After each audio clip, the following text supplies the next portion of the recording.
we have even seen this year, like with things like the .eth names, like for example, like that just kind of spread out all the way across Twitter, and there's plenty of people who have those names. Like NFTs have kind of spread very widely, all on their own.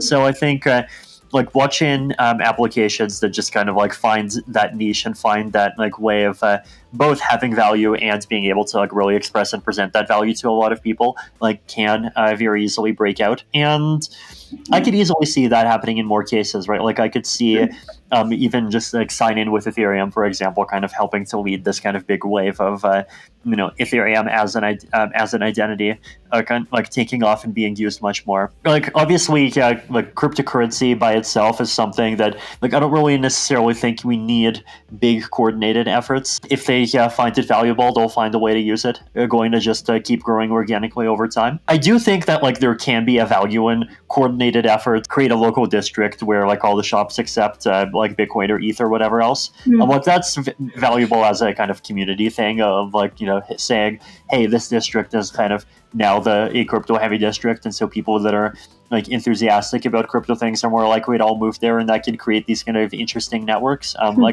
I do think things like that can actually be valuable. It's kind of like creating a city, but it's like a much lighter version of that, right? But there's other ways of doing that as well, and I hope we kind of experiment with all the approach. The whole kind of crypto gaming thing is another one that's I think trying to find its niche, and like there is a big chance it just breaks out into something fairly successful at some point soon. So like I think there's plenty of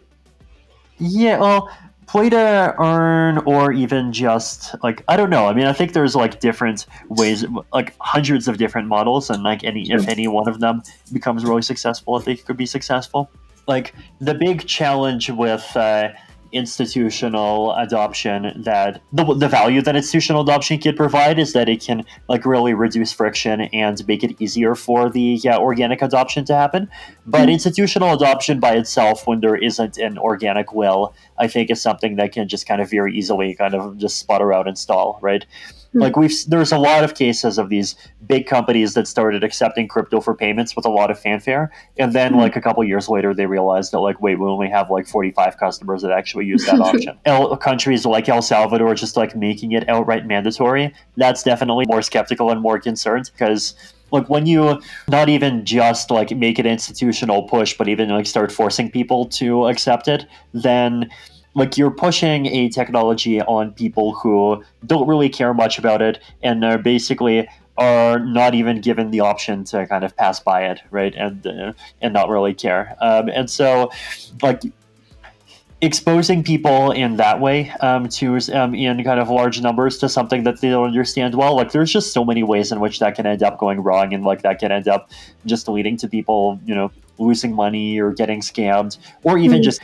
But like I think there are good things that can happen too. Like I think Wyoming's DAO law is an excellent example of government level of crypto supportiveness, right? Like they just created this law that allows DAOs to be incorporated entities and legally own stuff. There's just lots of people that are building on top of that. Like City DAO is building on top of that. A lot of projects are building on top of that. So that is something that definitely an example of a good model that I would hope for people to be following more. I mean, Miami, I think, is like interesting. There's, it definitely really helps that like they have this like Francis Suarez, a mayor who is like really enthusiastic about just like being like tech positive and pushing all of those things forward.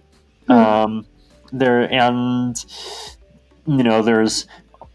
Miami Coin, and then there's like more and more of these local kind of crypto things happening. So would definitely be lovely to see if any of those experiments end up turning out well.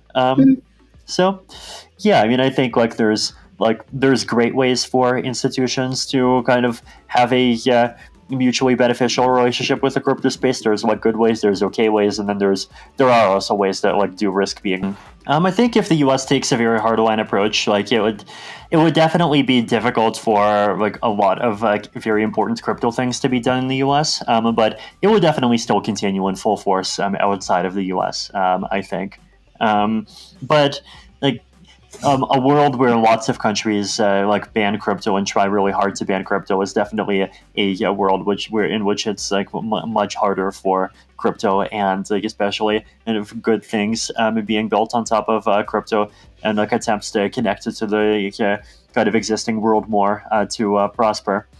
One of the kind of tragedies that the current regulatory status quo risks falling into is this kind of problem that like you might call anarcho-tyranny, right? So like anarcho-tyranny is, I mean, it's this kind of political buzzword that people have been using. I forget exactly who coined it, but it's been around for like 50 years. But it's basically the idea of like this state of government that has like, it's basically like in anarchy in the bad sense toward people who are doing bad stuff, but then it's a tyranny toward people who are trying to do meaningful stuff. Sometimes like San Francisco even gets described in this way, right? Like it's very tolerant toward even like people who are trying to like steal food, like steal things from like stores to the point where they often have to like add like extra like put everything behind locks and even like close their hours. But then like if you want to open a new restaurant, well, good luck going through like $100,000 of permits. We want the robbers, not the restaurants, to have to go through like $100,000 of permits, and hopefully the robbers never get them. Like the analog in the crypto space, right, is like in order to comply with securities laws, those projects end up explicitly saying, this is a token that has no value. We are not connected to it in any way. We make no promises. And if you're buying it, like you're basically giving us a donation, right? So the legal structure that bans like basically this large category of things without like going through this registration process that's like basically like not realistically possible for crypto projects ends up pushing a lot of projects into these alternative structures where they end up either like basically not being open to the public at all and only being open to like this very limited set of investors. And basically you have this kind of situation where the rich people get in at the front, and then the thing opens up to the public, and the public can only buy in when it's only at an all-time high, and then the public's the one that gets fleeced anyway, but just a bit later.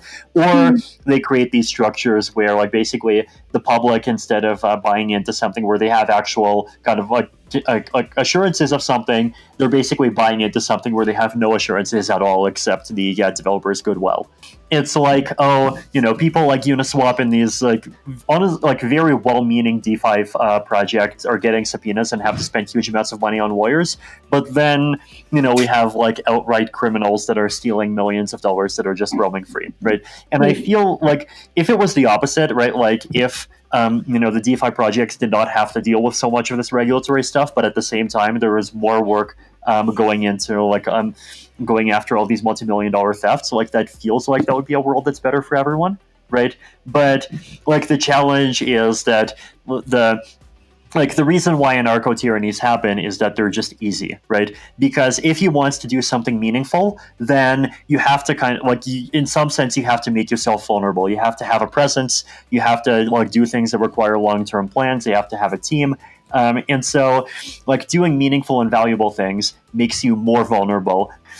Look, I think a real risk that I do see a lot of regulatory regimes falling into, that of like creating more barriers in the face of meaningful things than in the face of like things like these thefts and scams that like realistically nobody wants to see existing. Like basically, I think create and agree on like some kind of structures that like just satisfy enough of regulators' concerns, and that the crypto community is willing to participate in, so that they actually can be a better alternative.